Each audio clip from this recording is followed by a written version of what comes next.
In today's video, what to do if you're skinny fat.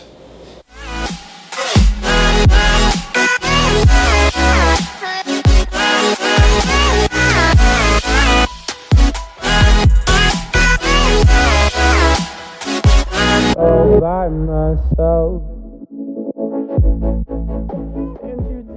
Hey guys, what's going on? This is Paul Ravella from ProPhysique.com. Happy Thursday. Today's video, we're going to discuss the topic of skinny fat, how to fix it, what it is, and I think the first thing we need to do is define it. So I brought with me my trusty exercise physiology book, okay? So if you go in your exercise physiology book, this is chapter 5, section 4, it describes, no, it does not explain. Skinny fat is not a defined term by exercise physiology standards. So I'm gonna define it for you as I feel it should be described. The people that have described skinny fat to me have explained that they've lost a lot of weight and they typically look thin. They look great in their clothes. They walk around, people don't think anything odd, but their skin is loose, okay? They don't have any tightness in their physique, and if you were to touch them, they would not feel tone, if that's one way to describe it. It's just a feeling of almost like you're overweight, like you have the skin of an overweight person and the body composition of an overweight person, but you're very thin, okay? And so I want to talk about strategies. Now, I got this question on my Instagram direct message. You guys can, I'll put it up here for you to see exactly what the question was, but I want to discuss how we can, first, how do we get there? What is skinny fat? How do we get there? And then what we should do to resolve it. So, like most people that I feel are skinny fat, this person dieted and lost a lot of weight, which is awesome because the more weight you have on your body, the more susceptible you are to disease and things like heart issues. And so getting the weight off is a big first step. Even if sometimes you use an extreme diet or an extreme approach to get the weight off, as long as you use a not extreme approach coming out of that diet and just go back to your old lifestyle, I have no problems with it, okay? Skinny fat is at least thin. You're at least taking some of the weight and the stress off of your body. Now, what do we do?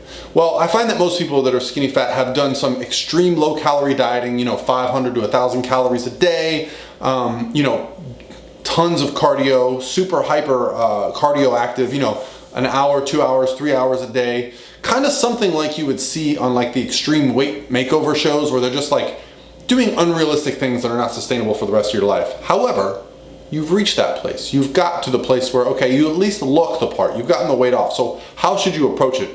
Well, the first and most important thing is that you need to gradually introduce calories again. You can't simply go off your super strict diet and then go back to eating out 3 times a day, eating pasta and hamburgers and milkshakes. You don't want to do the things that got you to the place where you had to do the extreme diet. So how do we do that? We gradually walk calories up. It's gonna be work. You're gonna have to pay attention. But you've done all this work to get here, so don't feel afraid. Now, the most important part, while you're adding these calories, we need to get into some type of an exercise program that you enjoy. Whether that be playing a sport, whether that be resistance training in the gym, whether that be, mixed martial arts, boxing, CrossFit, whatever it is, something to get you moving. Because what we want is we want to increase your lean body mass. Well, why do we want to do that? Well, increasing your lean body mass is going to give you a little more tone to your body. It's going to fill up the space underneath your skin. It's also going to increase your metabolism. That's right. The more muscle we have, the better metabolic rate we have. So at the same time that you're adding calories and you're getting more active into something that you enjoy. Now, I said enjoy for a reason, because we can't sustain this overdone cardio for the rest of our lives. You'll just get burnt out of it unless you want to run marathons, in which case you're already on your way. But for the most of us, we want to get in some activities that we really enjoy that are going to give us the benefit of some extra lean body mass, allow us to eat more, and something we can be consistent with. So I love bodybuilding. I like going to the gym, lifting weights, getting a pump, right? That's my thing. I don't expect everyone to do that. You don't need to do that. However, what you will need to do is something 3, 4, 5 days a week where you're getting in, you're building some muscle, you're working, you're training, you're recovering. It's just going to make the process better. Then I would keep your calories steady for about a week. Now again, let's say you're on 1,000 calories. I don't need you to be exactly right every day. If you're on 1,200 calories one day, come back down to 800 or 900 the next day. If you're on 1,050 calories, well, that's probably a good range. You want to be pretty close to that 1,000 calorie range. Now the next week, while things are stable, bump it up 50, 100 calories for the whole week, right? And just maintain this. We're not looking for perfection. We're looking for consistency. We want to gradually walk the calories up while we're gradually building up our endurance to the training and maybe gradually walking down that ridiculous cardio that you were doing before. What are the benefits of this? Well, you're going to get unskinny fat. You're going to see some tone changes in your body. You're going to see some lean body mass increase. You're also going to be able to eat a little bit more and not be stuck with an ultra low calorie diet, tons of cardio. Now, the scale might increase, but here's what we got to pay attention to. When the scale's going up and we're adding a little bit of muscle, pay attention to our measurements. That's a better sign of body fat, okay? Places where body fat typically reside, for the men, definitely the abdominal, the waist, even women. For women, the glutes, the thighs, okay, even the chest area. Take some measurements because I know this for a fact. When our weight is going up and our measurements are going down, well, that is magic, my friends. That is putting on muscle, that is losing body fat, that is improving your body composition.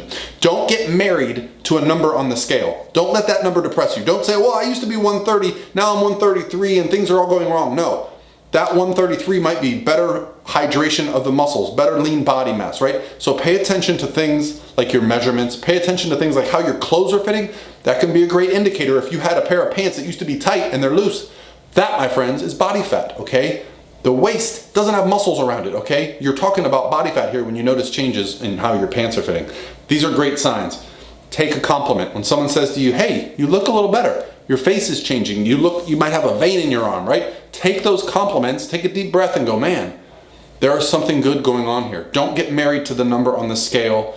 That can set you back. That can set you up for a bad day when you get on there and you see a number you don't like. Remember, this is a long-term campaign, not a short-term process. So gradually be walking those calories up, get into something you enjoy, and you will no longer be skinny fat. All right, guys, I gotta go. It's Thursday. I got a newborn son in the house, but I had to get a video out to you guys. You guys keep sending me these great questions, and I want to be productive. And I'm home now, so I can get back in my routine. So thank you guys, and I'll talk to you tomorrow.